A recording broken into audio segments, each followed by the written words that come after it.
جہاں پہ غریب آیا کہ بیٹھا تو باہر، اور اگر امیر آیا مرید تو حضرت خود نکل کے استقبال کرنے باہر جا رہا ہے۔ پیسے والا آیا، کیوں؟ اس غریب کی عزت نہیں جسے پیڑ کے نیچے بیٹھا دیا، اس کا اپنا وقار نہیں جس سے گھنٹوں گھنٹوں انتظار کرایا جاتا ہے۔ اور ہماری نظریں دل پہ نہیں جیب پہ ہوتی ہیں۔ خدا کی قسم، پیر وہ مت تلاش کر جو جیبیں دیکھ کے مرید کرے، پیر اس کو تلاش کر جو تیرا دل دیکھ کے تجھے ہاتھ میں ہاتھ لے کے۔ سبحان اللہ سبحان اللہ۔ اور ایسا پیر جب تلاش کرو تو بریلی کی زمین پہ نظر آئے۔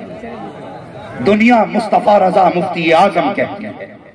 ہاں، کسی نے کہا تھا متقی بن کر دکھائے اس زمانے میں کوئی، ایک میرے مفتی اعظم کا تقویٰ چھوڑ کر، ایک میرے مفتی اعظم کا تقویٰ چھوڑ کر۔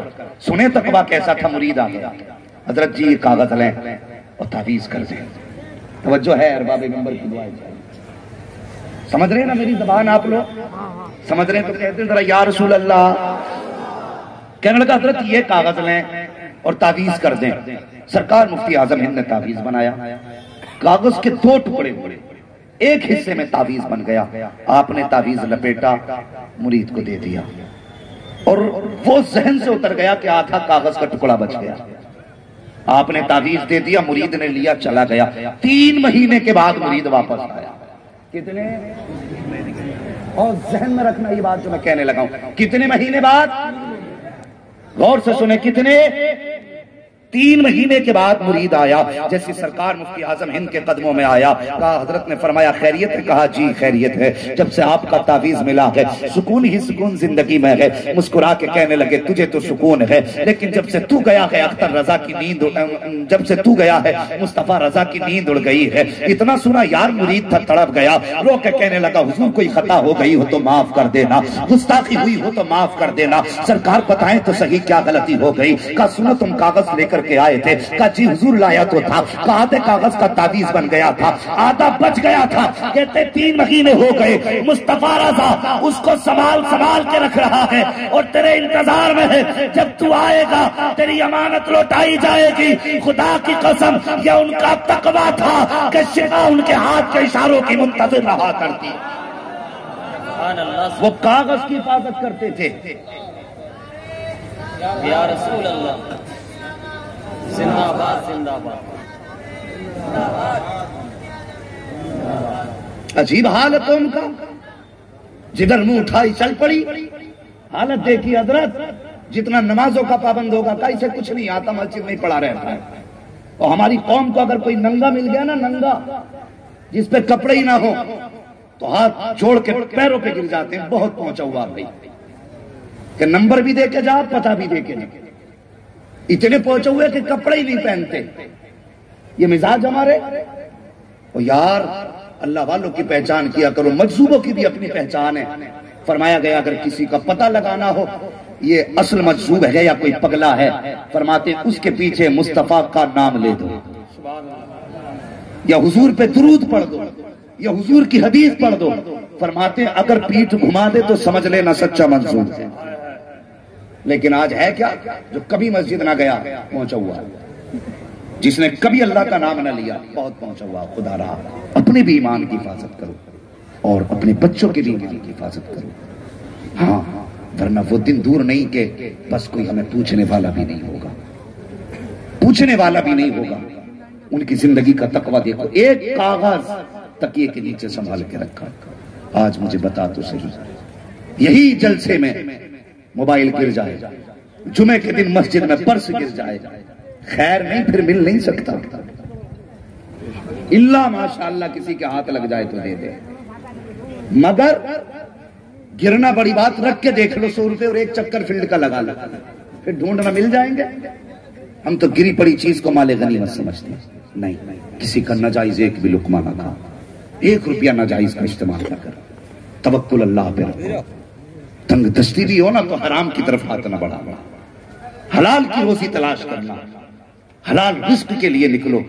جب کوئی بھی بندہ حلال روزی کی نیت کر کے نکلتا ہے، اللہ ہر قدم پہ اس جانے والے کو نیکیاں عطا فرمایا کرتا ہے۔ آج حالات دیکھیے، کتنے حالات دیگر گو ہیں، ذرا سمجھیں۔ آج ہم پوری زندگی ہو گئی، اگر اللہ نے بیٹا دیا ہے نا تو ہم اس لیے صوفہ نہیں خریدتے کہ بیٹے کو جہیز میں ملنے والا ہے، یہ سچی بات بتا رہا ہوں۔ اس لیے ہم نہیں خریدتے کہ صوفہ جہیز میں ملنے والا ہے۔ پوری زندگی ڈنر سیٹ نہیں خریدا کہ بیٹے کو ملے گا۔ 18 سال نہیں 30 سال کا بیٹا ہو گیا، کبھی بیڈ نہیں خریدا، جہیز میں ملے گا۔ کیوں؟ تیرے باپ کی جائیداد رکھی ہے وہاں جو تجھے کوئی اٹھا کے یوں ہی دے دے گا؟ اور یار کتنے باپوں نے اپنے کرتے بیچ دیے تاکہ بیٹی کے ہاتھ عزت سے پی لے کر سکیں، لیکن یہ قوم جو نعرہ لگاتے نہیں تھکی، یہ قوم کا خون پیتے بھی نہیں تھکی ابھی تک۔ روز تقریریں ہو رہی ہیں، روز جلسے ہو رہے ہیں، لیکن بات سمجھ میں نہیں آتی۔ آج بھی بیٹیاں ماری جا رہی ہیں، آج بھی بیٹیاں ذلیل کی جا رہی ہیں۔ کبھی ان کو جہیز کے پلے میں رکھ کے تولا جاتا ہے، کبھی کیش کے پلے میں رکھ کے تولا جاتا ہے، کبھی ان کی زندگی کو دولت سے کمتر سمجھا جاتا ہے۔ او حیا کر، حیا کر، اگر تیرے مانگنے سے تیرا گھر بھر گیا لوگ کیا کہیں گے؟ اس لیے تو زیادہ جہیز مانگا جاتا ہے تاکہ سماج والے لوگ دیکھ لیں، دنیا سمجھ جائے کہ اس کو جہیز میں اتنی دولت ملی ہے کہ اس کے گھر میں رکھنے کی جگہ نہیں رہ گئی ہے۔ ہاں میں جانتا ہوں تیرے مانگنے سے تجھے 4 ویلر گاڑی تو مل سکتی ہے، 10 لاکھ کا کیش بھی مل جائے گا، تیرے گھر کے اندر برتن بھی آ جائیں گے، رہنے کے لیے بستر بھی آ جائے گا، یہ دنیا تجھے 4 دن تعریف کے کلمے بھی سنا دے گی، لیکن دل پہ ہاتھ رکھ کے بتا، اگر کسی باپ نے مکان بیچ کر کے بیٹی کو جہیز دیا تو کون سا چہرہ تو حوض کوثر پہ جا کے مصطفیٰ کو دکھائے گا؟ اگر کسی باپ نے کڈنی بیچ کر بیٹے کو جہیز دیا تو کون سا چہرہ خدا کی بارگاہ میں لے کے جائے گا؟ اگر کسی باپ نے رات و دن مزدوری کر کے اپنی جائیداد گروی رکھ کے بیٹی کو رخصت کیا تو دنیا تو تیری تعریف کر دے گی، لیکن بتا قیامت میں کون بچانے آئے گا؟ اگر آخرت میں بچنا چاہتے ہو تو یاد رکھو یہ پیغام بریلی کا ہے، آج لے ان کی پناہ، آج مدد مانگ ان سے، کل نہ مانیں گے قیامت میں اگر مان گیا۔ نعرہ تکبیر، نعرہ رسالت، علماء اہل سنت، مسلک اعلی حضرت، محبوب الاولیاء کانفرنس، نعرہ تکبیر، نعرہ رسالت۔ کہ آج بیٹیوں کو پھانسی نہیں دی جا رہی؟ ہاں میں اس قوم سے مخاطب ہوں جس قوم کی بیٹیاں آج بھی خون کے آنسو ہو رہی ہیں۔ دنیا کہتی ہم نے ترقی کی، میں کہتا ہوں اگر 100 بیٹیوں میں 10 بیٹیاں سکھ سے زندگی گزار بھی رہی ہیں تو کیا خاک ترقی ہے؟ اسے ترقی کہیں گے؟ آئے دن فون آتے ہیں، کوئی بیٹی کہتی ہے حضرت فلاں مولانا نے مسئلہ بتا دیا کہ میرا نکاح ٹوٹ گیا، میرے سسرال والے کہتے ہیں تجھے رکھیں گے نہیں، اور تجھے کیا پتا بیٹیوں کے گھر کتنی مصیبت سے بسا کرتے ہیں، تو کیا جانے بیٹی کا درد ہوتا کیا ہے؟ خدا کی قسم تو نے بیٹی کے درد کو جانا نہیں۔ میرے حضور کی شہزادی بڑی بیٹی میرے حضور کی سیدہ زینب رضی اللہ تعالیٰ عنہا، یہ ذہن دیا جاتا حضور کی ایک ہی بیٹی تھی، نہیں حضور کی 4 بیٹیاں ہیں۔ کتنی؟ بولے کتنی؟ 4 بیٹیاں، اور ہر بیٹی کا اسلام کے لیے قربانی میں ایک عظیم باب ہے۔ لیکن رہ گئی بات حضور سیدہ حضرت سیدہ طیبہ طاہرہ عابدہ زاہدہ حضرت فاطمہ زہرا رضی اللہ تعالیٰ عنہ، رہ گئی بات ان کے کثرت کی ذکر کی، تو سنیں اس کی وجہ یہ ہے کہ نمبر 1 یہ سب سے چھوٹی تھی، نمبر 2 انہوں نے سب سے زیادہ حضور کا ساتھ پایا، نمبر 3 یہ ہمیشہ حضور کے قریب رہی، اور نمبر 4 حضور سب سے زیادہ حضرت فاطمہ سے پیار کرتے تھے۔ کسی نے ایک دن حضرت عائشہ صدیقہ رضی اللہ تعالیٰ عنہ سے پوچھا ام المومنین اگر کوئی یہ چاہے ہم حضور کو دیکھیں تو بتائیے کس کو دیکھنے سے حضور کی یاد تازہ ہوگی؟ ام المومنین نے کہا تھا لوگو اگر چاہتے ہو کہ حضور کو دیکھے تو فرمایا جس نے فاطمہ کو دیکھ لیا اس نے سید الانبیاء کو دیکھ لیا، جو کردار میں بھی مصطفیٰ کو گئی ہے اور اپنی گفتار میں بھی مصطفیٰ کو گئی ہے۔ یہ نبی کی شہزادی حضور کی بڑی بیٹی حضرت ام کلثوم حضرت سیدہ زینب حضور کی شہزادی، اور تمہیں کیا پتا بیٹیاں بڑے نرم مزاج کی ہوتی ہیں اور بڑی انوکھی ہوتی ہیں بیٹیاں۔ جب آپ ہجرت کر کے مکہ شریف سے حضور مدینہ آ گئے تو بڑے تماچے ابو جہل نے حضرت زینب کے لگائے تھے، کیونکہ یہ رہ گئی تھی مکہ شریف میں، حضور کی بیٹی کو تماچے لگائے گئے، کون سا ستم ایسا تھا جو نبی کی شہزادی پہ نہ کیا گیا؟ اللہ اکبر، ہر ستم حضرت زینب پہ کیا گیا۔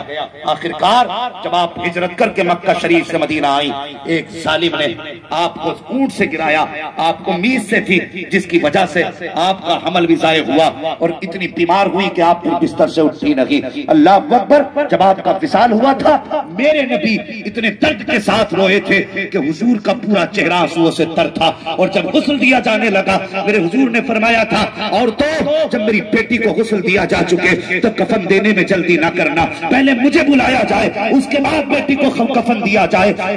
سن مصطفیٰ جان رحمت کی بیٹی کا کفن سن، آج تیری بیٹی 70 جوڑے پہن رہی ہے، سال بھر میں 6 جوڑے بناتی ہے، لیکن پھر بھی اسے مصطفیٰ کی یاد نہیں آتی، خدا کی یاد نہیں آتی ہے۔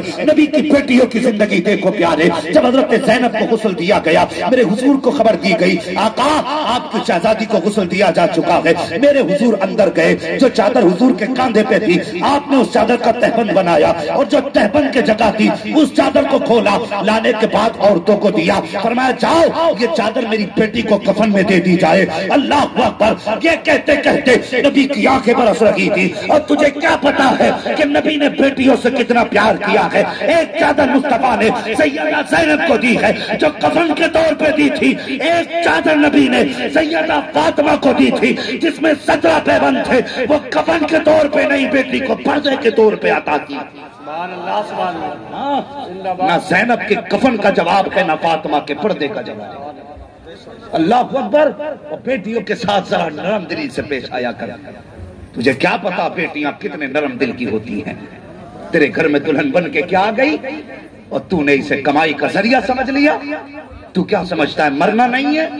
خدا کی قسم جب تک تو زمین پہ ہے سمجھتا ہے عافیت میں ہے، ہنس لے جتنا چاہے ہنسنا ہو۔ اگر تو نے کسی کی بیٹی کا دل دکھایا ہے اللہ قبر میں گرا کے اتنا رلائے گا کہ روتے روتے آنسو تو کم پڑ سکتے ہیں، کوئی تسلی دینے والا نصیب نہیں ہوگا۔ کیسے آئے کا کیا کر رہو کہ گھر بنا رہا، کیسے کہ جنت کے بیچیں گے؟ کہا ہاں۔ کا کتنے میں؟ کا کتنے میں؟ فرمانے لگے یہ کٹورا لے، اسے ہیروں سے بھر، تب میں تجھے یہ گھر دوں گا۔ جب اس نے کہا آپ نے زبیدہ کو 10 درہم میں دے دیے، مجھے کٹورا بھر کے ہیرے؟ فرمانے لگے وہ بن دیکھے ایمان لائی تھی، تو دیکھ کے خریدنے آیا ہے، تو دیکھ کے خریدنے آیا ہے۔ کہنے لگے بابا کرو گے کیا؟ اللہ والوں کی کہانی عجیب ہوتی، لنگر چل رہا ہے، دیکھا ہزاروں لوگ کھا کے گئے، اور انشاءاللہ یہ لنگر صبح قیامت تک چلتا رہے گا داتا صاحب کا۔ لیکن اس میں کمی آ سکتی ہے؟ کمی نہیں آ سکتی۔ دیکھیں گے لنگر چل رہا ہے تو وہ کہنے لگے مجذوبوں کو کیا کام؟ اس نے بھر کے جب کٹورا دیا نا آپ نے اٹھایا اور دریا میں ڈال دیے۔ دریا میں ڈالے، آپ نے دیکھا کہ دریا کے اس پار بیٹھا ہوا ایک غریب مچھلی پکڑ رہا تھا، وہ ہیرے لے کے مچھلی اپنے منہ میں ایک ہیرا لے کے اس کے جال میں آ گئی۔ خدا کی قسم یہ اللہ والے ہیں، ان کا ظاہر اور ہوتا ہے باطن اور ہوتا ہے، یہ ان کی زندگی ہے، لیکن اعتقاد ضروری ہے، اعتماد ضروری ہے۔ اللہ والوں کو خدا نے بڑی شان عطا فرمائی ہے، بڑی شان عطا فرمائی ہے۔ اگر یہ کسی سے یاری سچی کر لیتے ہیں پھر خدا کی قسم ہاتھ چھوڑا نہیں کرتے، ہاتھ یہاں پکڑتے ہیں جا کے جنت میں چھوڑا کرتے ہیں، جنت میں چھوڑا کرتے ہیں، ہاں جنت میں جا کے ہاتھ چھوڑا کرتے ہیں۔ اللہ اکبر، ان کی نظریں اور ان کی عطا، خدا کی قسم ان کے راز اللہ ہی جانتا ہے، اللہ ہی ان کے راز جانتا ہے، اور خدا کے سوا انہیں کوئی سمجھ بھی نہیں سکتا۔ یہ اس کے بندے ہیں اور ان کے راز وہی جانے، کتنی پاور ان کی مٹھی میں ہے۔ لیکن ایک بات یاد رکھے، ولی یوں ہی نہیں بنا کرتے، ولی بننے کے لیے دنیا چھوڑنا پڑتی ہے، یہ ذہن میں بات رکھیں۔ آج تعجب ہوتا ہے، مجھے خوشی ہو رہی ہے علامہ شوکت صاحب اتنے بڑے عرس میں، اللہ کا شکر ہے قوالی نہیں جلسہ ہو رہا ہے، ہاں یہ خوشی کی بات ہے، ورنہ جہاں جاؤ اکثر تاریخوں کے لیے فون آتے عرس ہے، میں نے کیا کیا بھائی؟ کہتا کل مقابلہ ہے اور اگلے دن جلسہ، تو ہم تو تاریخ نہیں دیتے، یہ تماشے غلط ہے۔ کبھی ان اللہ والوں سے پوچھو دین کیسے پہنچا، تمہارے مزار کیسے بنے؟ انہوں نے پیٹ سے پتھر باندھ کے لوگوں کی اصلاح کی ہے، کئی دن کے فاقے کیے ہیں تب جا کر کے ان کو رب کا قرب حاصل ہوا ہے۔ آج ہم سوچتے ہیں گھر بیٹھے بیٹھے ڈانس بھی کرتے رہیں ولایت بھی مل جائے، اور کوئی تیرے گھر کی کھیتی تو نہیں کہ جو چاہے سر پہ پکڑی رکھ کے ولی بن جائے۔ اور یار لوہے کے چنے چبانے پڑتے ہیں تب جا کے اللہ ولایت کا تاج عطا فرماتا ہے۔ ہاں سب کچھ چھوڑنا پڑتا ہے تب خدا کا قرب ملا کرتا ہے۔ ہم نے زندگی نہیں دیکھی اللہ والوں کی، سرکار مفتی اعظم ہند علیہ الرحمہ۔ آج اللہ معاف کرے پیر بھی ایسے ایسے ہو گئے، ہمیں تو مرید بھی وہی پیارا لگتا ہے۔